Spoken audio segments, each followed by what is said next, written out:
Mi nombre es Elina Bertona, soy médico diabetólogo del Hospital Universitario. Vamos a hablar sobre diabetes pregestacional. En cualquier embarazo, su programación es fundamental, pero esto es de vital importancia en una persona con diabetes tipo 1 o tipo 2, ya que la no programación puede generar complicaciones vitales en la madre y en el feto. Vamos a analizar cuáles son los puntos que debemos evaluar y controlar antes de que la paciente quede embarazada. Inicialmente vamos a enfocarnos en el control glucémico, el cual lo vamos a objetivar a partir de la hemoglobina glicosilada y la frecuencia de hipoglucemias. La hiperglucemia, como dijimos anteriormente, tiene consecuencias muy negativas a nivel embriofetales y maternos. Cuando existe hiperglucemia antes de la concepción o durante las primeras semanas de gestación, hay mayor frecuencia de abortos espontáneos y de malformaciones congénitas. Luego de las 12 semanas induce hiperinsulinemia fetal, generando así macrosomía. Y esta determina el mayor riesgo de muerte fetal como consecuencia adversa más grave, pero también miocardiopatía hipertrófica, traumatismo obstétrico, hipoglucemia neonatal y mayor riesgo en el futuro de obesidad y síndrome metabólico. En cuanto a las complicaciones maternas, la hiperglucemia se asocia a progresión de retinopatía y nefropatía y también a mayor riesgo de preeclampsia. El objetivo de hemoglobina glicosilada propuesto para alcanzar antes de la concepción es, según la Asociación Latinoamericana de Diabetes, menor o igual a 6,5 y según la Asociación Americana de Diabetes, menor a 6%. Ambas sociedades determinan que si para lograr este valor, que es tan cercano al valor de objetivo ideal del control glucémico, se genera a expensas de importante o de frecuentes hipoglucemias, entonces podemos relajar este punto de corte y llevarlo al objetivo de menor a 7%. Esto lo vamos a lograr en las pacientes diabéticas tipo 1 intensificando el tratamiento con esquema de insulina basal bolo y en las pacientes con diabetes tipo 2 haciendo el cambio de sus hipoglucemiantes orales a las insulinas aprobadas para usarlas durante el embarazo. Vemos como aún logrando valores de hemoglobina glicosiladas menores a 6,9% existe mayor riesgo de malformaciones congénitas, pero además como aumenta en forma significativa este riesgo de malformaciones con hemoglobinas glicosiladas mayores a 7. Tenemos que saber que la hipoglucemia en las embarazadas se produce más rápidamente. Es por esto que es importante evaluar el antecedente de hipoglucemias no reconocidas y de hipoglucemias severas previas a la gestación y lograr que estas pacientes que buscan embarazo tengan el menor número de hipoglucemias. Así pueden mejorar su percepción ante un nuevo episodio. Tenemos que evaluar el estado de las complicaciones crónicas de la diabetes. En relación a las complicaciones cardiovasculares, se debe contraindicar el embarazo cuando existe enfermedad coronaria que se encuentre sin un tratamiento previo o sin revascularización. Y se desaconseja el embarazo cuando existe neuropatía autonómica cardíaca severa o cuando hay hipertensión mayor a 135-85 milímetros de mercurio que no mejora con el tratamiento médico. En relación a la retinopatía, esta puede empeorar durante el embarazo. La retinopatía proliferativa contraindica el trabajo de parto y hay que realizar fotocoagulación previa en retinopatía diabética no proliferativa severa, en retinopatía diabética proliferativa y en el edema macular clínicamente significativo. Desaconsejamos el embarazo cuando existe retinopatía proliferativa que no responde a la fotocoagulación. Con respecto a la nefropatía, desaconsejamos el embarazo cuando existe proteinuria mayor a 2 gramos en 24 horas, cuando el clearance de creatinina es menor de 50 mililitros por minuto o cuando existe una creatininemia mayor a 2 miligramos por decilitro. Con respecto a la neuropatía, la gastroparesia exacerba las náuseas y vómitos y genera dificultad en el control metabólico. Cuando existe neuropatía autonómica, existe menor percepción a la hipoglucemia y menor respuesta de las hormonas contrarreguladoras. Y si esta neuropatía existe a nivel vesical, vamos a tener mayor riesgo de infecciones urinarias asintomáticas. También debemos evaluar las patologías asociadas a la diabetes. Dentro de las patologías asociadas más frecuentes tenemos a la hipertensión arterial, la dislipemia, la patología tiroidea y la enfermedad celíaca. En relación a la hipertensión arterial debemos saber que los IECA están contraindicados para el uso del embarazo, por lo tanto habría que suspenderlos y cambiarlos por otra de las drogas que están aprobadas para su uso durante la gestación. Lo mismo que las estatinas están contraindicadas para su uso en el embarazo. En aquellas pacientes que no tienen antecedentes de patología tiroidea o de enfermedad celíaca, realizar el rastreo de estas dos entidades, y se recomienda en aquellas personas que tienen el antecedente de hipotiroidismo buscar el embarazo con TSH menor a 2,5. En relación al peso, debemos procurar que la paciente logre el embarazo con un peso cercano a su peso ideal, ya que el peso materno y la ganancia durante la gestación condicionan determinadas situaciones.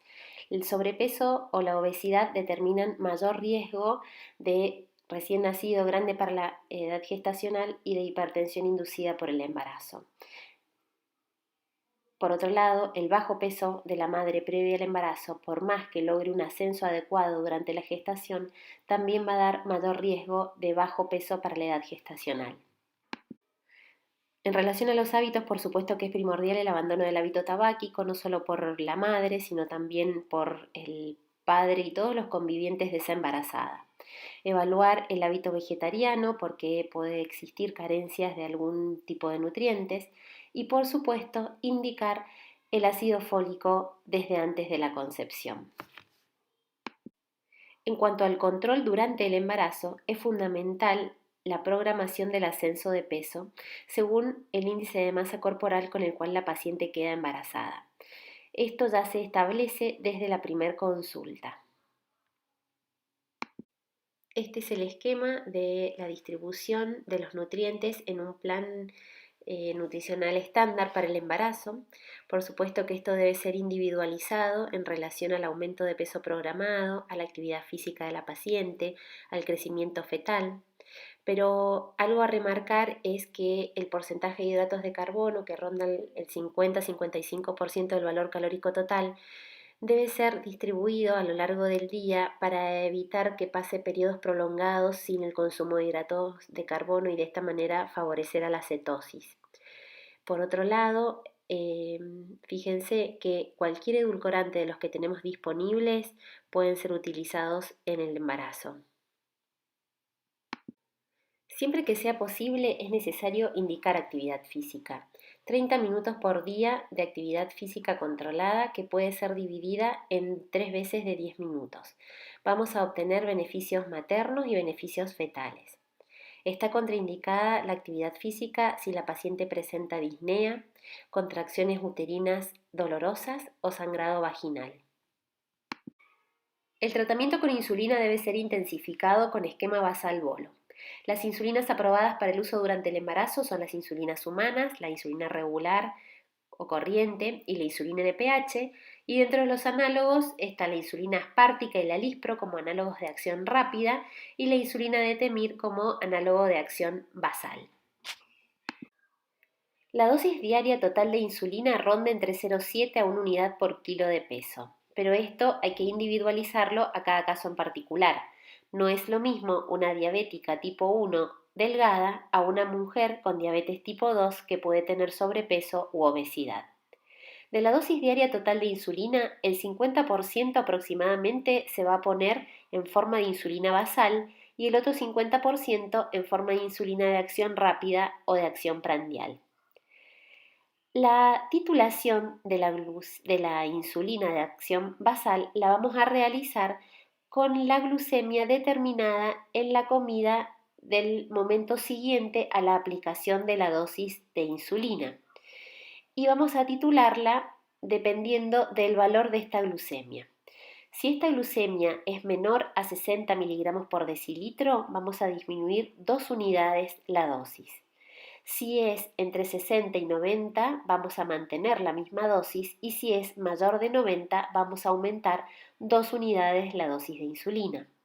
Por ejemplo, una paciente que en la noche se aplica 10 unidades de insulina de Temir y al otro día se levanta con una glucemia de 98 miligramos por decilitro en ayunas, va a requerir que esa noche la dosis de insulina de Temir sea aumentada en 2 unidades, es decir, va a colocarse 12 unidades para buscar que al otro día en ayunas tenga valores menores de 90. Y lo mismo con insulina de acción prandial. La vamos a titular con las glucemias, pero a las 2 horas de haber iniciado la comida. Acá tenemos glucemias 2 horas postprandial. Si este valor es menor de 110 miligramos por decilitro, vamos a disminuir 2 unidades la dosis de insulina. Si la glucemia postprandial está entre 111 y 120, es decir, que estamos en valores de objetivo, vamos a mantener la misma dosis. Pero si la glucemia 2 horas postprandial para la dosis que aplicamos es mayor a 120, deberíamos entonces al día siguiente, ante la misma comida, aumentar 2 unidades la dosis. Por ejemplo, si en la paciente antes de almuerzo va a colocarse 8 unidades de insulina de acción rápida y a las 2 horas de haber iniciado la comida determina su glucemia y su glucemia es mayor a 120, en el almuerzo del día siguiente esta paciente en lugar de indicar 8 unidades debería indicar 10 unidades. Esto es un esquema de titulación bien rígido, pero está determinado para pacientes en las que no realizan el conteo de hidratos de carbono. Pacientes que se encuentran entrenadas en esta técnica, la dosis es variable y ajustable según la glucemia precomida y según el cálculo de la cantidad de hidratos de carbono que la paciente realice para la comida que va a ingerir. Ningún hipoglucemiante oral está aprobado para tratar diabetes durante el embarazo.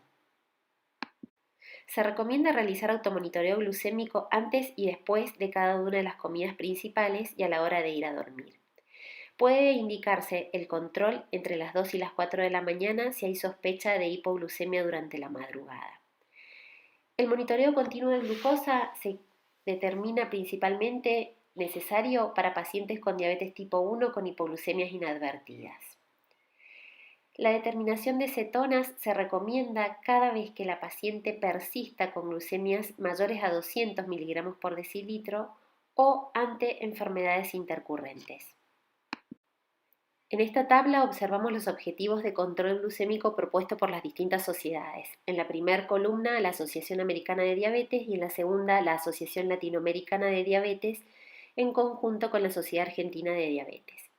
Vemos que la glucemia en ayunas, según la ADA, está propuesta como menor de 95 y en Latinoamérica entre 70 y 90. Estas sociedades coinciden en los valores de control de glucemia postprandial, determinados por un valor de 140 o menos a la hora y 120 o menos a las 2 horas. En Latinoamérica se propone el uso de la fructosamina como también seguimiento de control. Esta puede realizarse cada 3 semanas.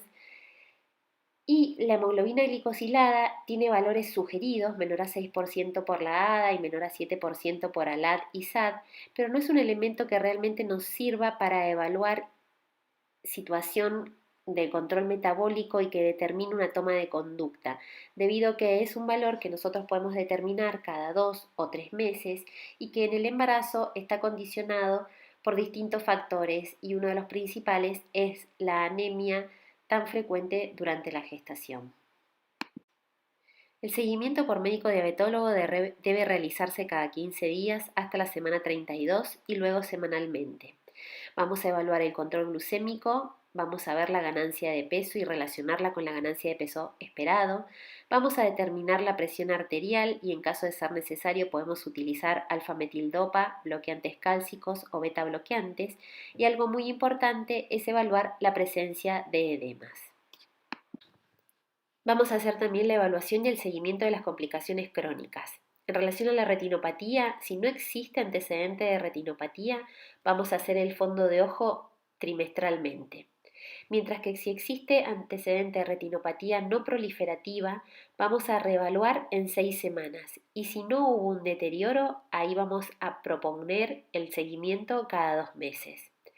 En el caso de que exista retinopatía no proliferativa severa o retinopatía proliferativa, el seguimiento oftalmológico es mensual. Con respecto a la nefropatía, son factores de mal pronóstico tener proteinuria mayor de 3 gramos en 24 horas en el primer trimestre, creatininemia mayor de 1,5 miligramos por decilitro en cualquier momento del embarazo, hipertensión o anemia con un hematocrito menor al 25% en el tercer trimestre. En el manejo de las complicaciones agudas hay que conocer que del 10 al 30% de los casos de cetoacidosis se presentan con glucemias menores a 250 miligramos por decilitro. Que esta situación debe ser controlada en una unidad de terapia intensiva y que no es indicación de finalizar el embarazo. Por el contrario, existe mayor muerte de mortalidad fetal y materna si se realiza la terminación del embarazo durante un episodio de cetoacidosis no controlado. En relación a la hipoglucemia, esta se define en el embarazo como glucemias menores a 60 miligramos por decilitro. El tratamiento es ingerir entre 15 a 20 gramos de glucosa cada 15 minutos hasta corregir la hipoglucemia. Es decir, la paciente ingiere, espera 15 minutos, se realiza la nueva determinación de glucemia capilar y en caso de persistir con hipoglucemia es cuando vuelve a ingerir. En caso de hipoglucemia severa debe administrarse 1 miligramo de glucagón. En este momento, cuando la paciente vuelve a activar su estado de conciencia y ya está con posibilidades de ingerir sin riesgo de broncoaspiración, en caso de persistir hipoglucémica debe ingerir estos 15 a 20 gramos de hidratos de carbono.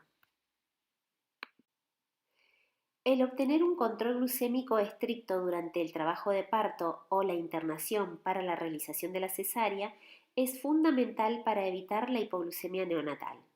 El objetivo del control glucémico es entre 70 y 120 miligramos por decilitro y esto se logra a expensas de la infusión de insulina endovenosa y paralelo de dextrosa, con un control de glucemia en forma horaria.